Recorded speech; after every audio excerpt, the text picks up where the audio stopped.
Well, we've come to the end of a very long and stimulating conference, and I see that we're all asleep. You know, there is an interesting statistic I'd like to share with you. I've heard it said that if everyone who fell asleep one of these conferences were late, end for end, they'd sleep much better.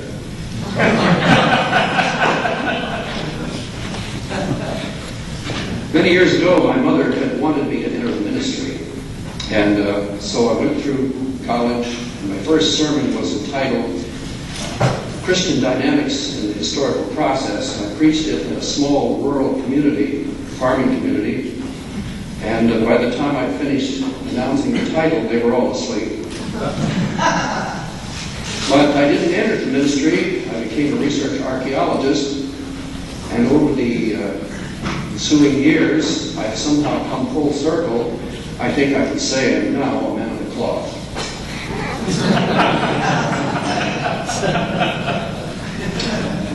Well, let's get on with it. We are now in the post-Cargadine era, and the conservation of Shroud of Turin is much on our minds. But what are we conserving? That question cannot yet be answered. Hence, my purpose here is to point out the crucial importance of further research, a goal I know most of us agree with. I hope to demonstrate that despite the remarkable work done by previous scientists, particularly the data collected in 1978 by teams of researchers who went in blind, it is nevertheless understandable that details at many points remain unclear and inconclusive. Thus, while I will point to some of the weaknesses of the 1978 researchers, I do not wish to be misunderstood. My remarks should not be construed as criticism. The 1978 work must now be seen as setting standards not previously matched by students of the Shroud. It also provides the base on which all future studies must be founded. When we discuss the conservation of the Shroud, we commonly think of the cloth, the image, the blood, and the interrelationship of these three to each other. But I wish to focus on an aspect of the Shroud that is not often included in discussions about conservation. My plea will be that a holistic approach will be taken when we seek the answers to the question, what are we conserving?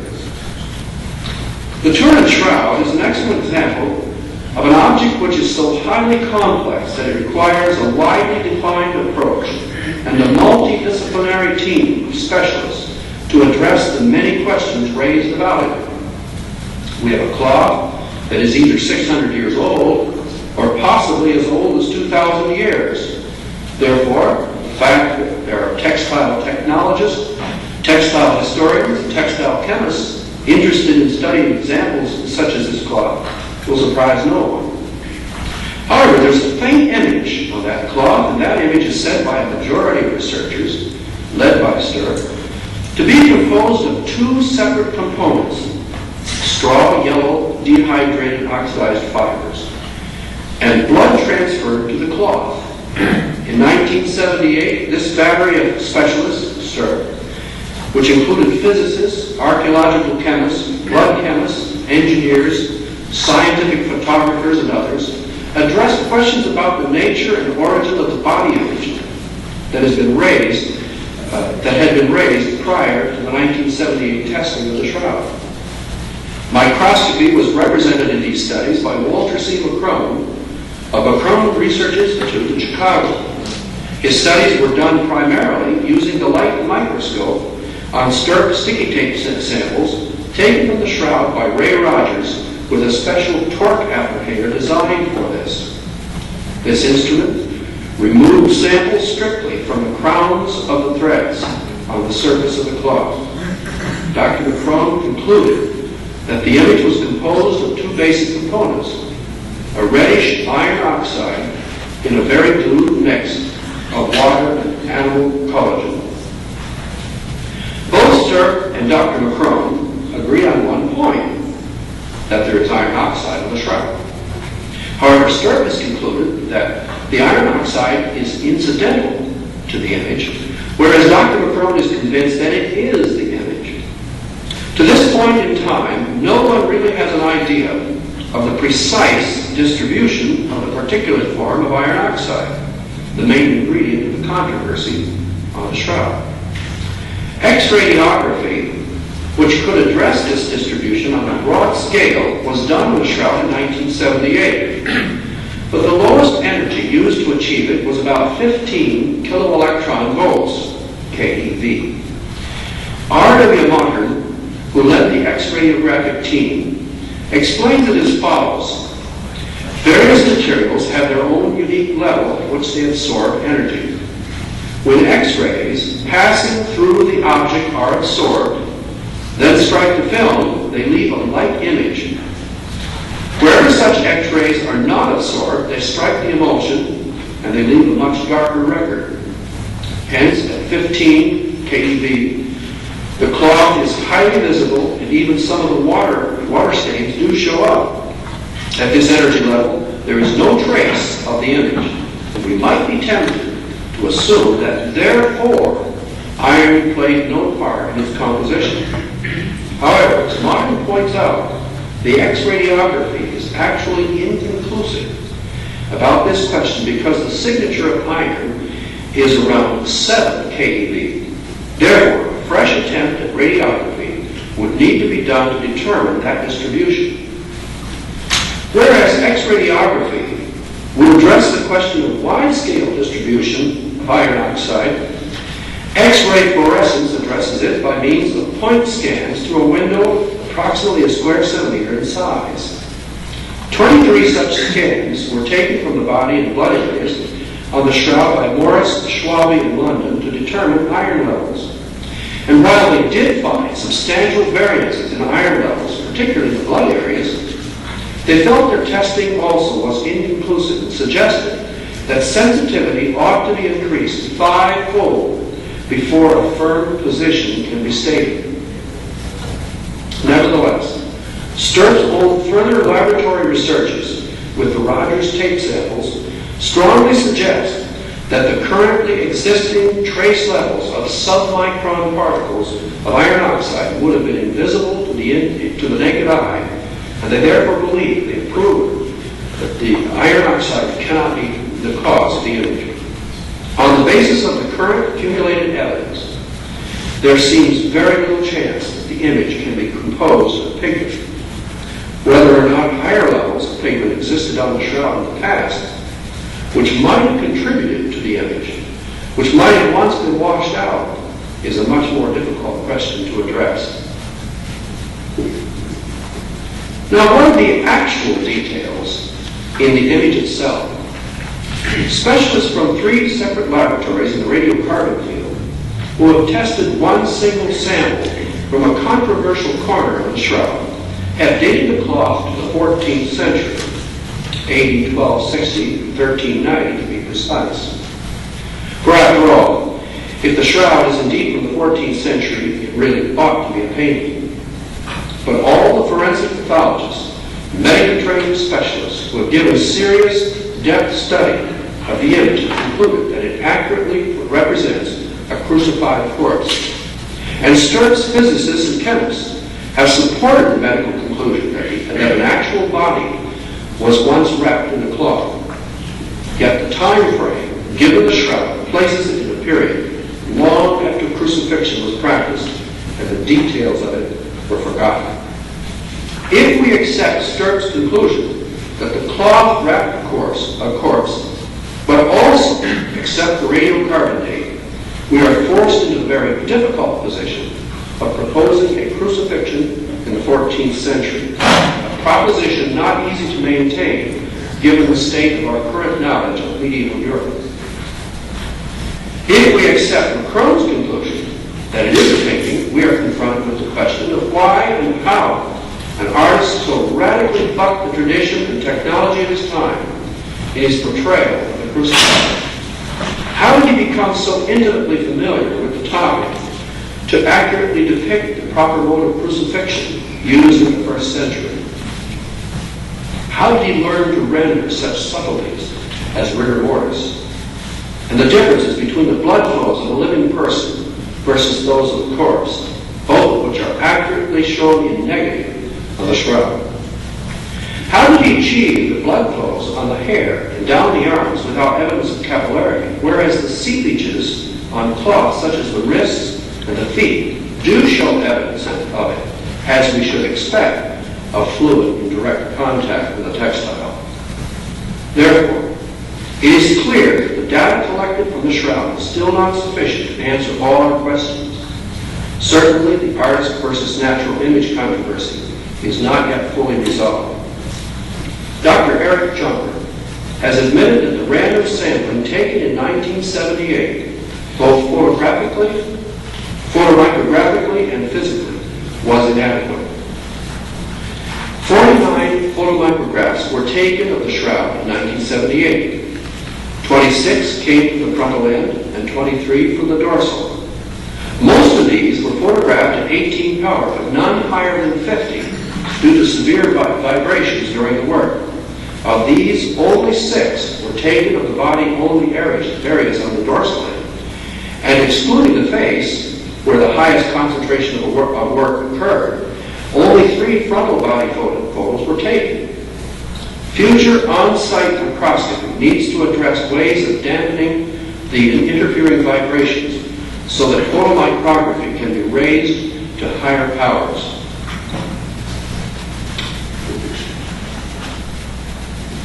The particular tape method used to sample the shroud in 1978 may also in part be faulted for contributing to the problem, since these represent material only from the crowns of the threads, and, as noted before, some Sturp researchers have accumulated some impressive material suggesting that here is where the image is located. Yet, Dr. John Jackson has recently proposed that there may possibly be image all the way through the cloth on the frontal end of the shroud. But no tape samples were taken by Sturp, which enabled the researchers to make a laboratory comparison between the crown material and the material more deeply embedded in the weave. As further research is conducted on tape samples now available, the picture becomes clearer that there is much more information inherent on and in the shroud that needs to be carefully addressed before an ultimate conclusion can be drawn and we can answer questions about conservation. On July 15 through 18, 1988, the ASSIST organization acquired the Max Fry collection for shroud research. Within that collection were 27 sticky tapes, 26 of which have been verified as having been taken from the Turin shroud by Dr. Max Fry on the night of October 8, 1978. Let me say here at the outset that I present the following material strictly in my role as General Projects Director for ASSIST, with the responsibility to present a final report to the ASSIST Board of Directors on the nature of the Max Fry collection and its potential for future shroud research. I am neither a microscopist nor a pathologist or a chemist, and thus I will not presume to draw conclusions here that I am not qualified to draw. However, during my work in the use of the microscope to develop the reports for ASSIST, certain interesting finds have been made, and these have offered insights and suggested hypotheses for future testing by those who are the real experts in the field. The Fry tapes. Already early in 1986, ASSIST had a preview of the 1978 Max Fry tapes when Mrs. Gertrude Fry Sulzer kindly made available on loan to us 5 of the tapes in the collection. Microscopic study of these may be said to have begun, even if briefly, at the Elizabethtown College Conference on the Shroud of Turin, held February 15 and 16, 1986, when various members of Sturp, Dr. McCrone, and others viewed some of the particles and fibers on them. However, it can be said that my own work in the tapes began in March that year. It was clear then that pollen and such adjunct material as other botanical debris were among the most common classes of particles in the spectrum of material found. And now, if we may have the lights, we will go to the slide.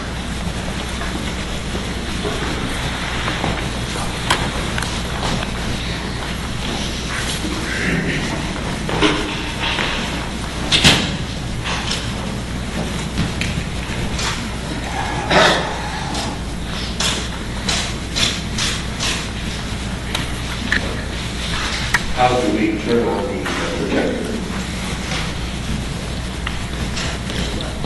Try pushing forward, Paul. You didn't have any power. Excellent. Thank you. Is there a light on this podium? All right. Let me transfer my...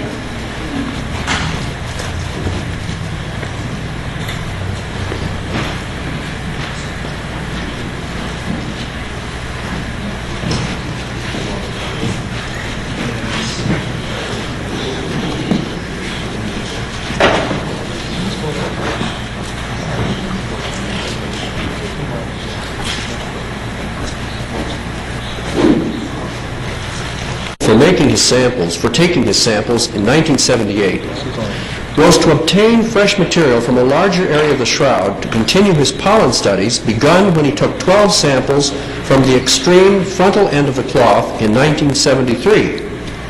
All other material which came up on the tapes were, for him, mostly incidental to his prime purpose. His method was simple.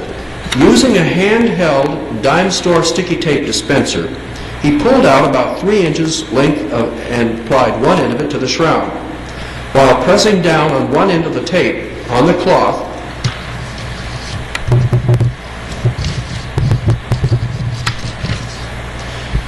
with his cotton gloved finger, he tore the tape from the dispenser and ran his finger laterally along it with somewhat less pressure. Hence, the greatest concentrations of particles and fibers is at what I have termed the lead end of the tape, where his finger created the greatest weight on the cloth. Despite Fry's main concentration on his study of the pollen of the shroud, the manner in which he took some of his samples during the 1978 session provides a window to his mind. It is quite clear from such tapes as those taken from the upper right arm here, labeled 4BD, from the blood flow across the and from the blood flow across the small of the back, labeled 9BD, across here. Actually took it from right there, and from the shin, labeled 2BD, from right down in there. Then he was also curious about the nature of the blood markings and the image itself. Hence, the Fry tapes have important value totally aside from the study of the pollen and the botanical material, for the study of the blood flows and the image. The immediate concern for future testing of the shroud in the aftermath of the carbon date has been for the conservation of the cloth and the image. We wish to share a number of insights for future study of the shroud materials which have been gleaned from the Max Fry samples, which should be considered in future testing of the tapes and of the shroud itself. One insight deals with the study of the Fry tapes themselves. Many may wonder why we might not successfully pursue the study of these tapes immediately and aggressively with chemical and other destructive analyses. The impetus to do so would be easier if it were not for one inherent basic problem to all tape samples taken from the shroud. Neither Dr. Fry nor Stirp micromanipulated tiny individual reference fibers from any of the areas represented by their tapes. The vacuum samples taken by Dr. Giovanni Rigi from the backside of the cloth also do not provide a resolution of the image controversy, because they would be described as macro samples and therefore even less precise than the tape method of sampling.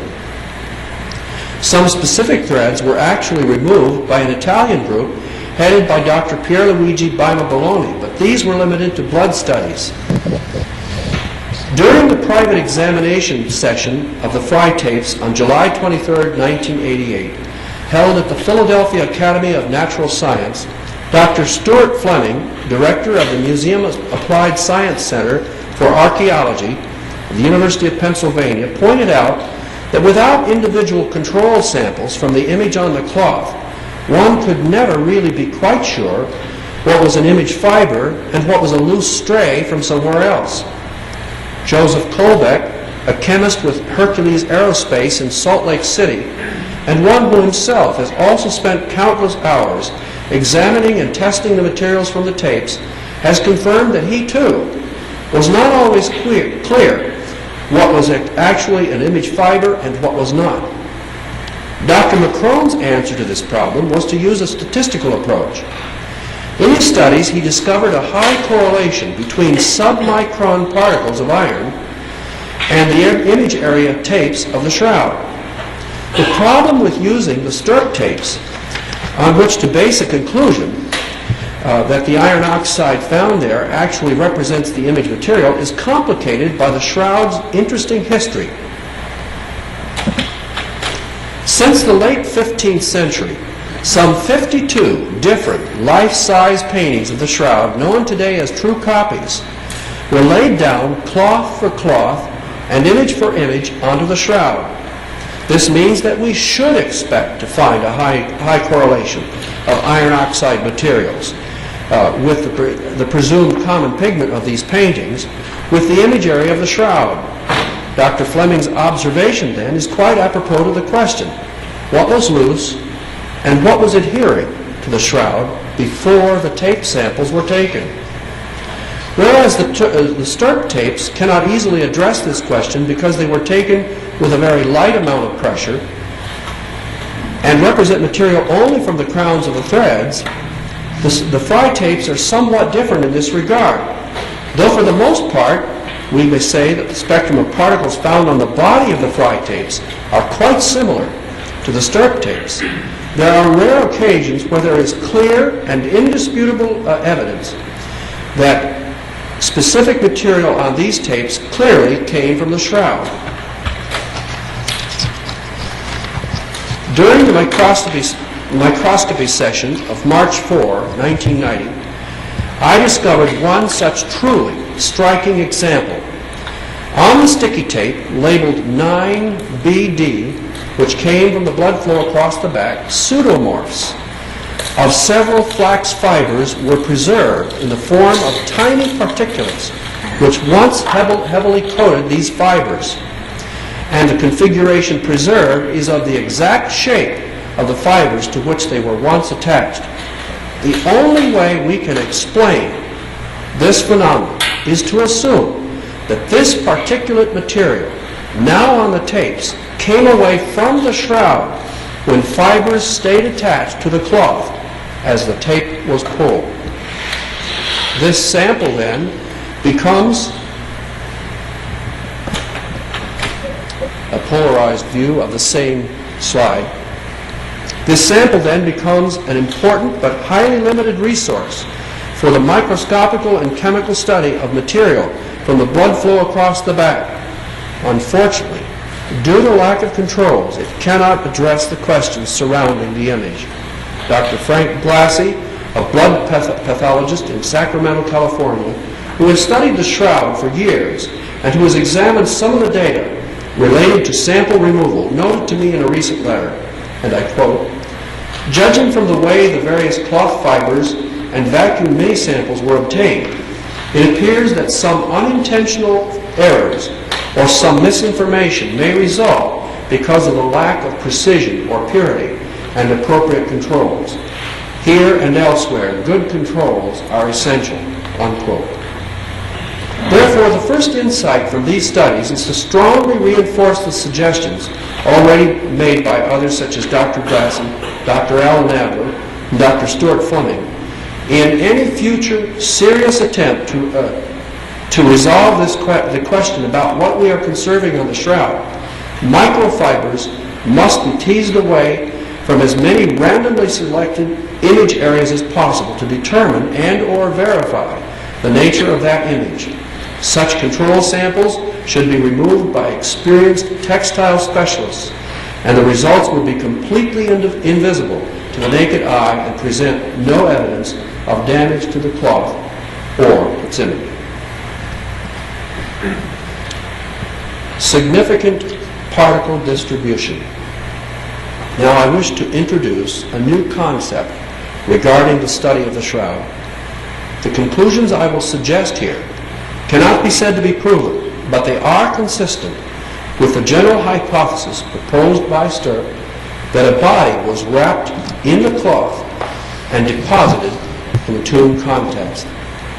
I intend the phrase, quote, significant particle distribution, unquote, to refer to what I believe is a demonstrable, non-random deposition of particles on the shroud which code meaningful information. That is, to use an analogy from information science, they represent a signal as opposed to noise. Two examples will illustrate my thesis. The first relates to the image of the body and its interrelationship with the blood. A tape sample labeled 2BD has raised some intriguing questions about the distribution of blood on the shroud.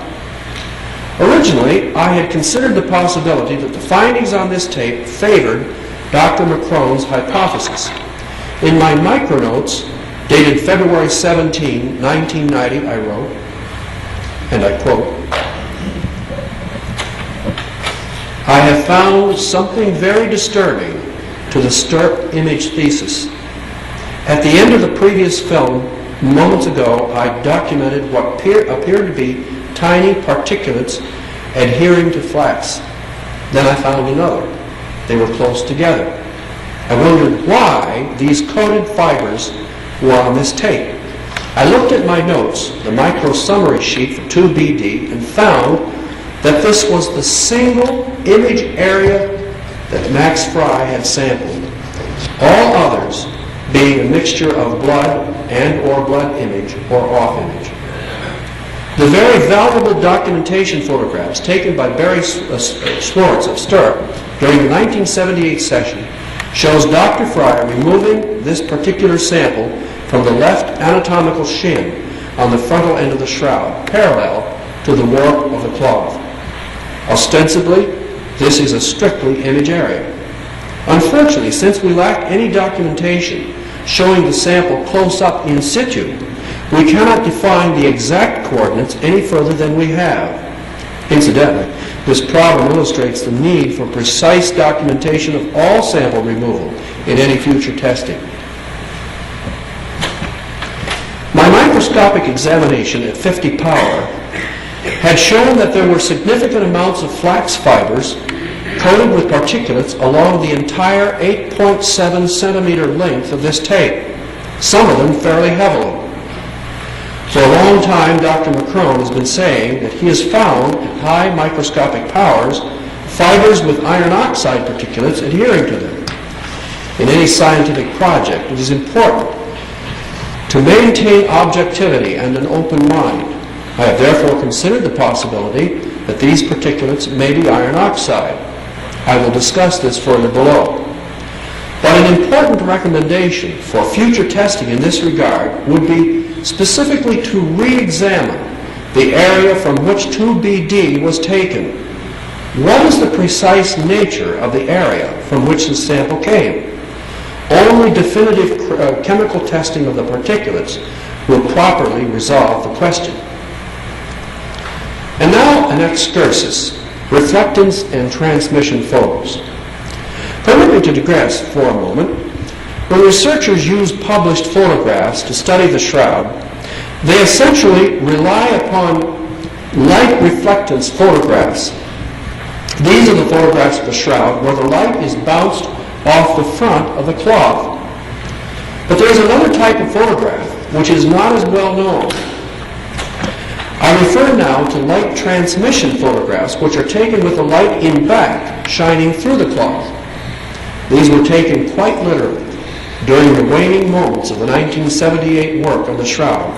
Both the frontal and dorsal views, transmission views, had been published in many different places. One may turn, for example, to Ian Wilson's Mysterious Shroud to find excellent color photographs of these. Since the particulates under discussion on 2BD are visible at relatively low power and appear fairly concentrated in a small area, they should therefore create some opacity or impedance to the light. Thus, I reasoned, they ought to show up in the light transmission photographs. But when one examines the published photos of these light transmission views, one cannot determine whether or not there is evidence of opacity in the cloth, except where the blood flows are clearly evident. This is because the lithographic dots which compose the photographs in the publication process lower the resolution and make them useless for research at the level required. At my request, Barry Schwartz kindly made 8x10 prints from his master slides. By March 8, 1990, I had received these prints from Mr. Schwartz, and I had appended the following note to my sheet, dated February 17, 1990. And I quote, "Barry's 8x10s of the light transmission photos arrived. The details are incredible. Nearly everywhere in the image area one can see, quote, a wisp of an image, unquote." And I was glad to hear Dr. Jackson refer to the same thing that I am now referring to last night. Whereas the blood flows themselves jump out at you. But clearly, something is impeding the light in the image area ever so slightly. But the incredible details seen in the reflectance photos are missing. At a micro level, 2BD is the only tape that indicates what may be causing this wisp of an image. So that there is no misunderstanding of my current interpretation of this data, let me offer the following clarification. When the reflectance photographs are laid side by side with the light transmission photographs, one is struck by the fact that the details so strikingly clear in the reflectance photos are gone in the light transmission photographs. I therefore conclude that in view of our current information, the artist hypothesis is not as easily supported by this anomaly. For if one would attribute the details of the image in the reflectance photos to an artist's pigment, should we not also expect to find those details in the transmission photos where that pigment would impede the light? Nevertheless, since the naked eye is not always to be trusted when it comes to determining subtleties, I believe computer enhancement is among the prerequisites for drawing further conclusions about the image information seen in the light transmission photos. During discussions with Donald Lynn, formerly of the Jet Propulsion Lab in Pasadena, who did much of Stirp's computer enhancement work, I learned that all such work was done on the light reflectance photographs, not on the light transmission versions. I'm therefore pleased to say that plans are in the works for computer analysis of the light transmission photos. The development of this tool would be important as a potential, quote, map, unquote, of the above hypothesized particles in any future exam of the shroud.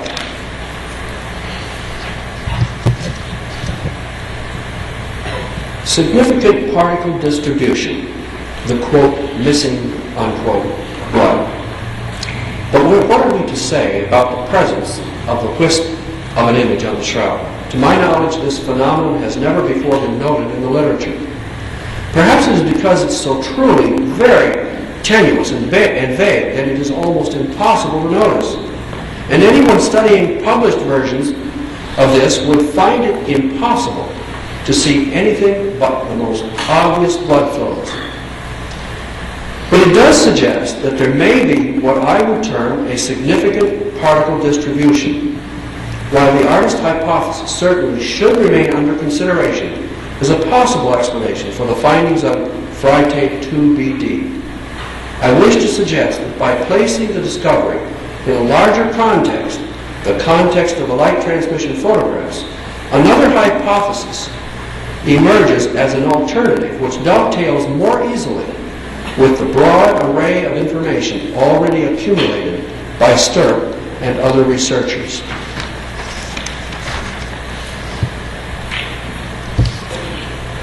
I think that's the end of the slides. If we may have the lights again, please.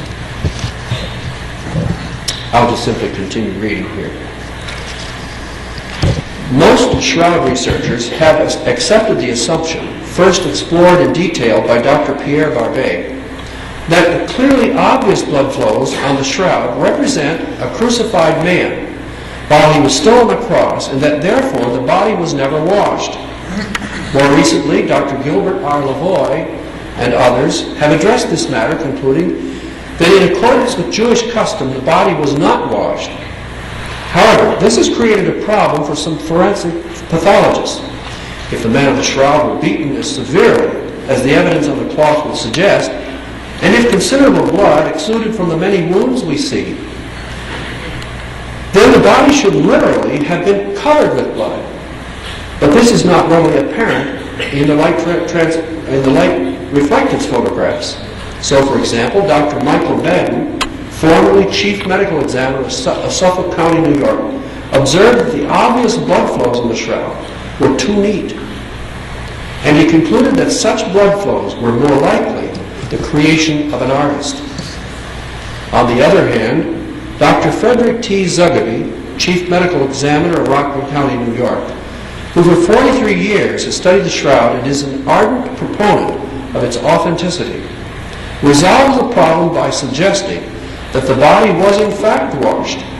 In that view, none of the blood flows we currently see would represent the vertical stance of the body while it was still on the cross. There are two important points we must discuss to resolve the issues raised by these respected forensic pathologists. First, the nature of the blood flows themselves, and second, the nature of the photographic tools we employ to study the shroud. I have discussed the matter of the blood flows with Dr. Isidore Mihalakis, noted forensic pathologist in eastern Pennsylvania. It is clear that a corpse can bleed after death, and if a victim of violence has been washed, then a small amount of blood can flow from such wounds, but the amount of bleeding may depend upon the location of the wound in relationship to the pool of blood inside the body. When we look at the shroud, we ask how the blood flow patterns are created. There are a number of factors which must be taken into consideration. Governing the flow of blood are the law of gravity itself, the viscosity of the fluid, and the clotting factor. Investigators also must consider some of the rules of geophysics, such as the incline of the plane, and the fact that fluid will follow the path of least resistance. If the crucified body is dead and has been hanging on the cross before its removal, then the blood slowly begins to drain downward inside the corpse, and there is pooling in the lower extremities. Consider the wrist wound. A small amount of blood may be left in the hand, but you must seek a way for the blood in the arm to seep out. If the arm is held up, there is no internal pressure for the blood to secrete and create the pattern we see on the shroud. If the arm is held down, the blood can flow out of the wound, but then the flow moves down the hand toward the fingers, rather than down the wrist and the arm itself. Only if the victim is still alive while hanging on the cross so that the heart is pumping can we understand that with every slight movement of the torso, the clot breaks and a new emission of blood is discharged. Note that according to the pattern of the cloth, repeated flows must have followed the same path along the arms and then veered off course at various points. This is entirely consistent with the laws of gravity. The second factor we have mentioned above, the photographic tools, are of equal importance in understanding the object being investigated. First of all, many researchers may fall into an all too convenient trap, the use of published photographs. There is a basic rule of thumb I have applied to the use of such photographs. The feature being studied should be several orders larger than the resolution achieved by the lithographic dots of the published product.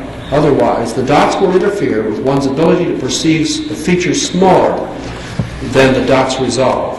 The safest way to overcome this is to use original glossy prints from the masters themselves. Unfortunately, these are privately owned, may be expensive, and are not always available to the investigator. But for solid research, they are an absolute must. Secondly, we should not assume that what we see in the photographs of the shroud represent what was there when the cloth was removed from the corpse. Pellicori and Evans have shown with photomicrographs of the shroud that a fair amount of the blood materials from the crowns of the threads have been abraded away. This is a very important fact.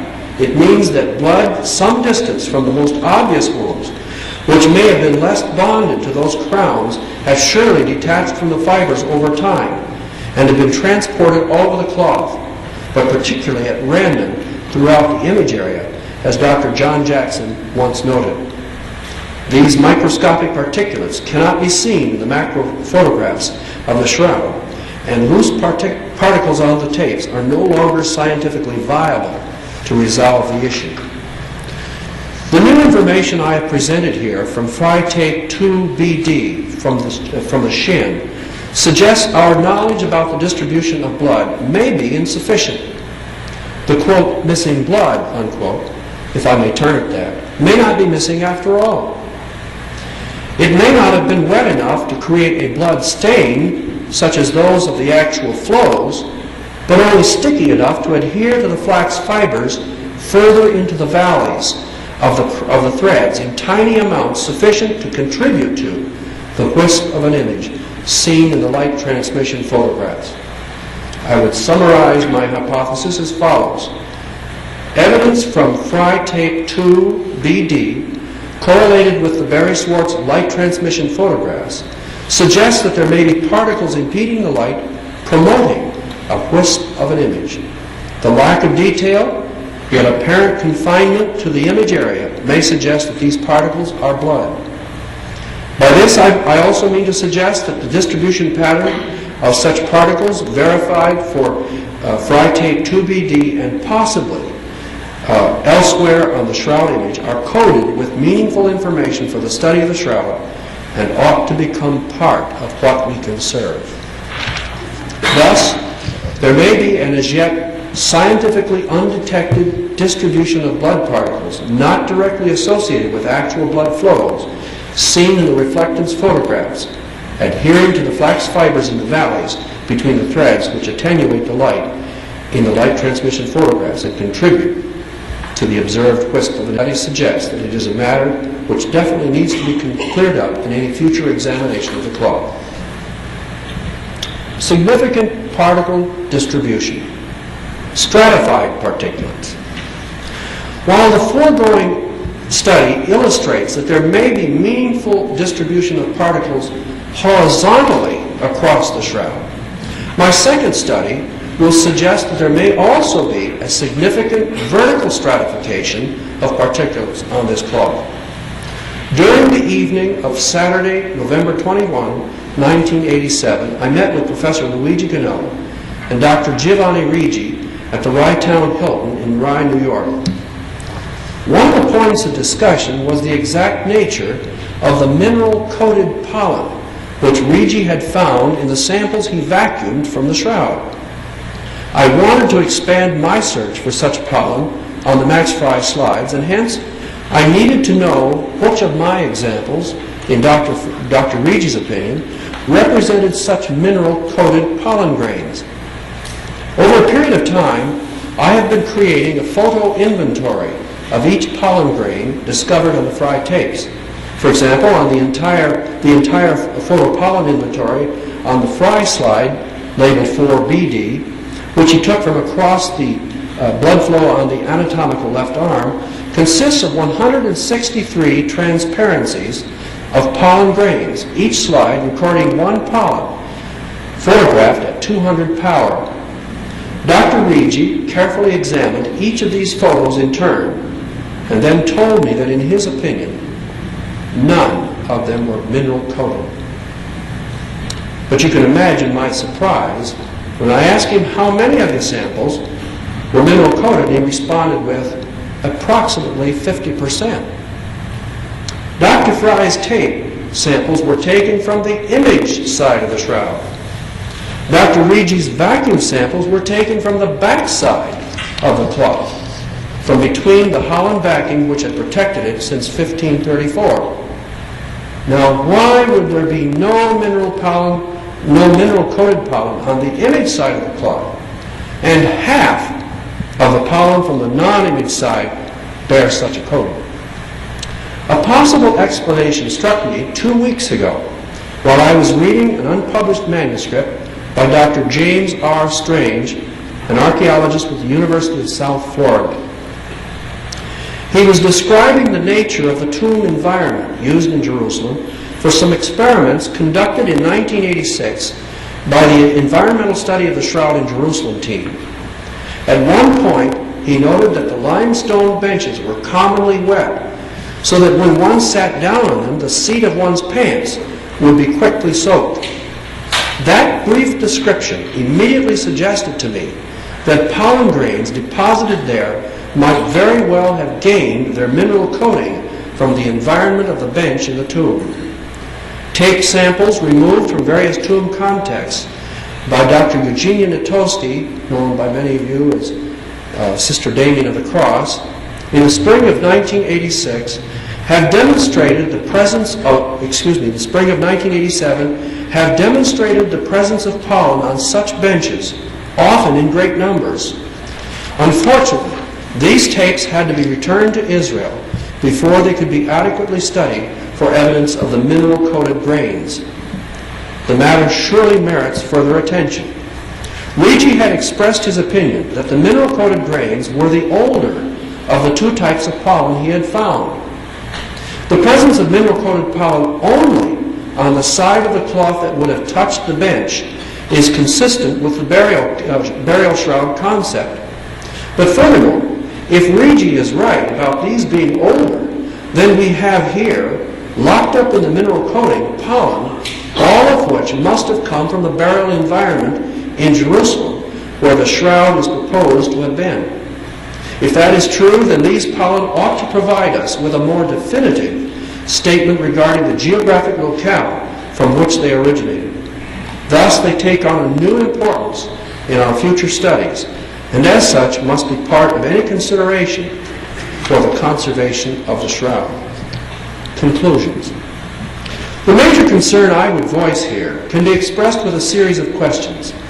In our quest for the conservation of the shroud, what exactly are we seeking to conserve?